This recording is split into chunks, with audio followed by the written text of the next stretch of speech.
마지막 주제입니다. 김제동 씨 이제 고액 강연료에 대한 문제인데요. 길게 말씀드릴 필요가 없는 것 같습니다.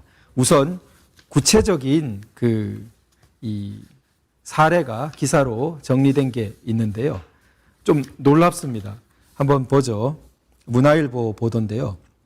자, 도봉구 1,500만 원, 강동구 1,500만 원, 경남 양산 1,500만 원 정도, 제주도 1,500만 원 정도, 동작구 1,500만 원, 전원 10이라고 합니다. 자, 원래 최초 문제됐던 대덕구 1,550만 원, 논산시 2017년 9월이라고 하는데요. 90분에 1,620만 원, 아산시는 2번이나 했어요. 2017년에 2번 2,700만 원, 예천군 1,500만 원, 김포시 1,300만 원. 지금 밝혀진 것이 이렇습니다. 놀랍죠?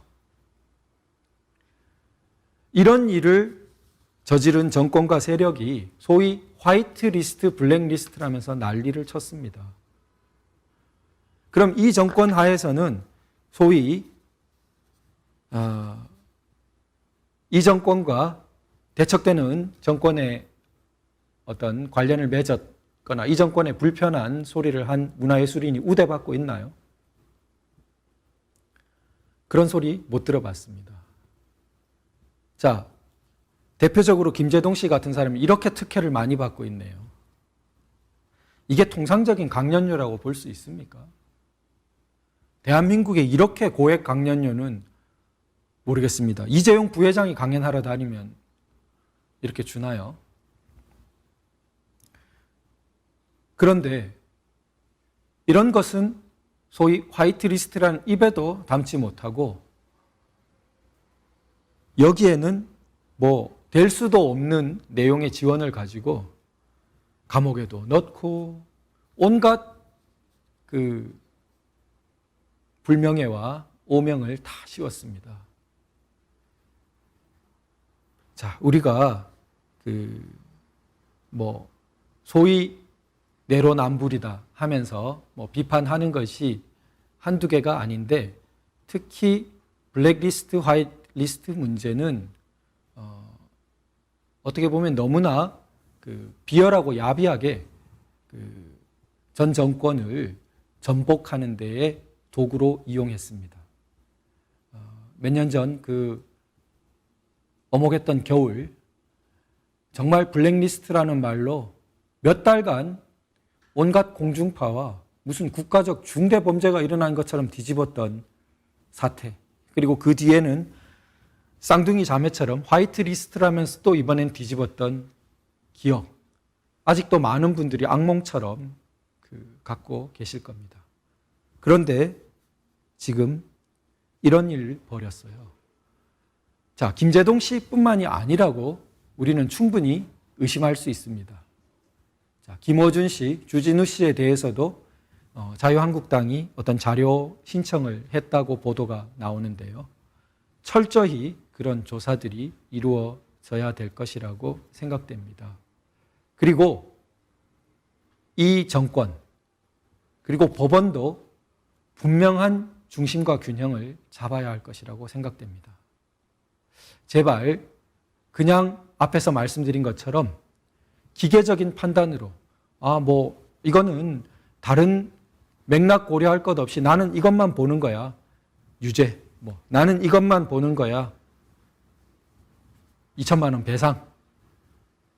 이런 태도, 저는 법원, 그것은 책임을 다하는 태도가 아니라고 생각됩니다. 심하게 말씀드리면 무책임한 것입니다. 그것이 우리 사회에서 법치와 정치에 대한 오해가 있습니다. 흔히 정치적 맥락을 고려하지 않는 것이 법치를 살리는 것인 양 잘못 이해되고 있습니다.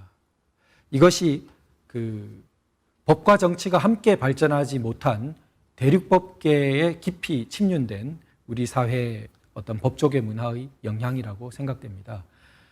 87년 헌법 개헌 당시에도 대법원이 스스로 우리는 헌법재판 같은 거 하기 싫으니까 헌법재판소 따로 만들어라 라는 입장을 보였다고 그렇게 연구되고 있습니다. 그래서 탄핵 재판 같은 것 거기서 하도록 해라. 우리는 휘말리기 싫다. 그러나 그것이 어떻게 됩니까? 결국 대법원이 그런 정치적 맥락에서 자유로울 수 있나요? 법은 정치적 맥락에서 사실은 떨어질 수 없다는 것을 우리가 직시해야 합니다. 그런데 법치와 정치가 같다는 거냐? 절대 아니죠. 연결되어 있는데 연결되어 있는 것을 별개의 세계처럼 취급할 수 있다는 것이 오히려 건전한 분리도 구별도 못하게 하는 것입니다. 그것이 건전한 법치도 가로막는다는 것이죠. 즉 제대로 법치의 맥락을 하기 위해서는 제대로 블랙리스트, 화이트리스트 사건을 다루기 위해서는 이 정권이 이렇게 하고 있는 맥락, 그리고 수십 년간 흘러왔던 어떤 관행, 국정원 특활비 같은 거 마찬가지죠. 그런 것들을 고려하면서 법 규정도 감안해야 그것이 제대로 된 법치입니다. 그것이 제대로 된 형평과 정의를 살리는 것이죠. 나는 법치니까 정치 필요 없어. 그러니까 엄벌. 그러면 김제동 씨는 나중에 김제동 씨는 김제동 씨대로 처리하면 되지. 과연 그럴까요? 그럴 수도 있고 그렇지 않을 수도 있겠죠. 그러면은 예를 들어 정치적 맥락 때문에 그런 날이 오지 않으면 그건 내 탓이 아니니까 할 수 없는 것인가요? 이제 그런 것이 바로 제가 늘 사법부가 적극적으로 정치적 맥락만 고려하라 이런 게 아닙니다. 소위 때로는 사법 판단을 자제하는 것이 현명한 사법부의 태도일 수도 있어요. 그러니까 정해진 정답은 없는 것이죠. 때로는 정치적 맥락을 고려해서 현명한 판단을 내려야 되는 것도 있고 때로는 이것은 정치권에 맡겨놓아야지 사법부가 너무 간섭할 문제가 아니다 라고 해서 자제하는 것이 현명한 판단일 때도 있는 것이죠. 그래서 법과 정치가 기본적으로는 연결되어 있다는 시각을 가지고 지혜롭게 법치의 영역을 운영해 가겠다는 시각을 가져야 법원이 중심을 잡을 수 있다. 이걸 강조드리고 싶습니다. 우리 국민들도 그런 법원의 방향으로 비판도 하고 격려도 하면서 우리 사회를 제대로 끌고 가야 되지 않을까 그렇게 생각합니다. 이상으로 부족한 도변 정담 오늘 마치도록 하겠습니다. 그럼 다음번 뵐 때까지 안녕히 계십시오.